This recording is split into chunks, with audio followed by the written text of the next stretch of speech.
The date is June 3, 2025. The Alaska Highway, a symbol of enduring connection, is now a flashpoint. This crisis tests the historic relationship between the United States and Canada. The dispute involves trade policy, sovereignty, and shared infrastructure. The stakes are high, with lasting implications for both nations. The core of this crisis is rooted in long-simmering trade disagreements. The situation escalated quickly, catching many off guard. The seeds of the current crisis were sown years ago, during a time when international trade was undergoing significant changes. Former President Trump's administration imposed tariffs on Canadian goods like steel, aluminum, and softwood lumber, aiming to protect American jobs and industries. These protectionist measures were designed to shield U.S. industries from what was perceived as unfair foreign competition, sparking debates on trade policies. Canada, despite being a close ally and neighbor, was not exempted from these tariffs, which surprised many. This created significant economic friction and challenged long-standing trade norms that had been in place for decades. Canada viewed the tariffs as unjustified protectionism, a move that seemed to undermine the spirit of free trade. In response, Canada implemented retaliatory tariffs on American goods, escalating the trade tensions further. This marked a downturn in bilateral trade relations, affecting businesses and economies on both sides of the border. The impact of these tariffs influenced investment decisions within Canada as investors became cautious. They strained supply chains built on decades of seamless cross-border trade, causing delays and increased costs. This experience fostered a desire within Canada to reassert economic sovereignty and reduce dependency on the U.S. Ultimately, these tariffs cultivated mistrust and economic nationalism, fueling debates on national interests. They eroded goodwill built over decades of cooperation, leaving a legacy of caution and skepticism. Canadian governments became wary of U.S. trade policies, prompting a re-evaluation of their own strategies. This set the stage for British Columbia's assertive measures, as provinces sought to protect their own economic interests. In early 2025, British Columbia's Premier, David Eby, proposed tolls on the Alaska Highway, a move that would have significant implications for cross-border travel and trade. This measure specifically targeted U.S. commercial vehicles transiting through Canada to reach Alaska, aiming to address the financial burden on British Columbia. The proposal sent shockwaves across the border, particularly in Alaska, where it was seen as an unexpected and unwelcome development. Premier Eby framed this action as necessary and justifiable, emphasizing the need for equitable cost sharing. He argued that British Columbia taxpayers disproportionately shoulder the costs of maintaining the highway, which is heavily used by U.S. commercial traffic. The revenue from tolls would fund much-needed upkeep and improvements, ensuring the highway remains safe and functional.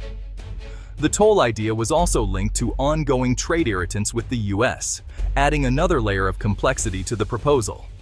Legal questions quickly arose about the proposal's validity under international frameworks, sparking debates among legal experts.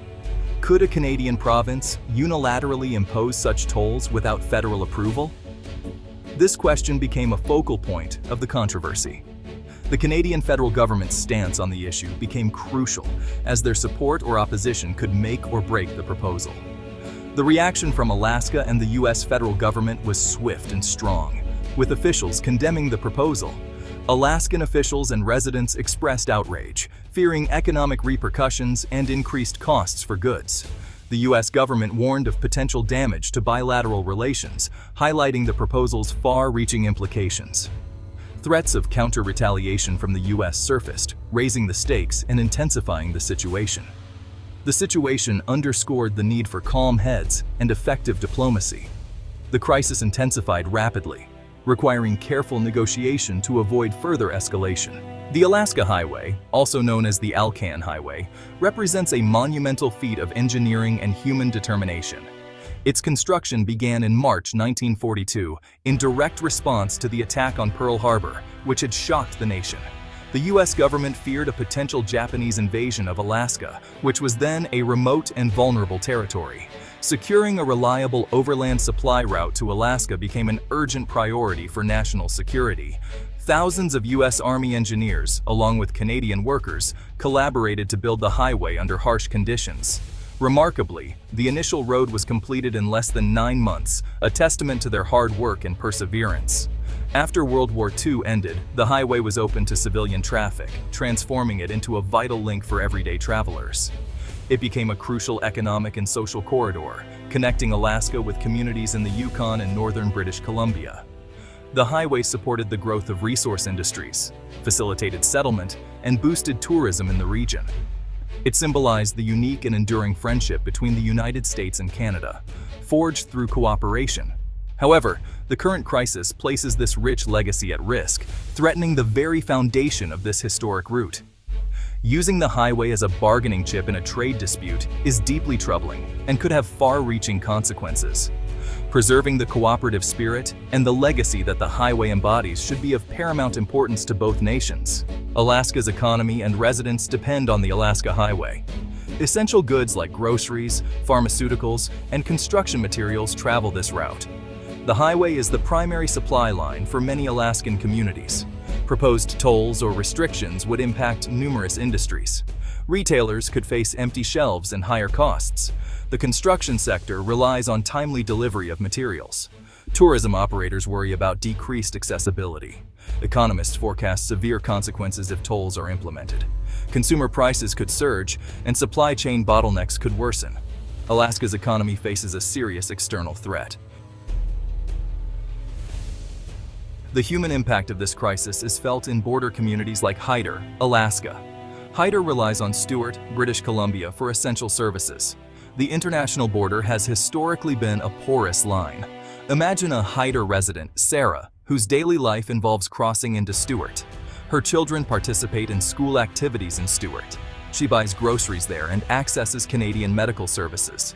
Travel restrictions or increased costs would drastically alter her family's life. The strong sense of a shared community would be fractured. For Hyder residents, this crisis is deeply personal. Alternatives for Alaska include rerouting goods by sea. Maritime shipping can deliver goods to major Alaskan ports. However, this alternative is slower and more expensive. Air freight is costly and unsuitable for bulk transport. Increased reliance on air freight would drive up consumer prices. The Alaska Highway remains critical for affordable, large-scale transport. The Alaska Highway crisis is more than a bilateral disagreement. Its repercussions affect wider North American supply chains. Many goods pass through Canadian territory en route to Alaska. Disruptions can impact prices and availability of goods elsewhere. The political ramifications are considerable. It strains relations between Washington, D.C. and Ottawa. It sets a worrying precedent for regional governments leveraging international infrastructure. This could undermine international transit agreements. The crisis unfolds against a backdrop of rising global trade tensions. Trade wars and protectionist policies have become more common. Disputes between close allies can destabilize the global trade system. The most constructive path forward is urgent diplomatic engagement. The U.S. and Canada must find common ground. Resolving this crisis can reaffirm the strength of their partnership.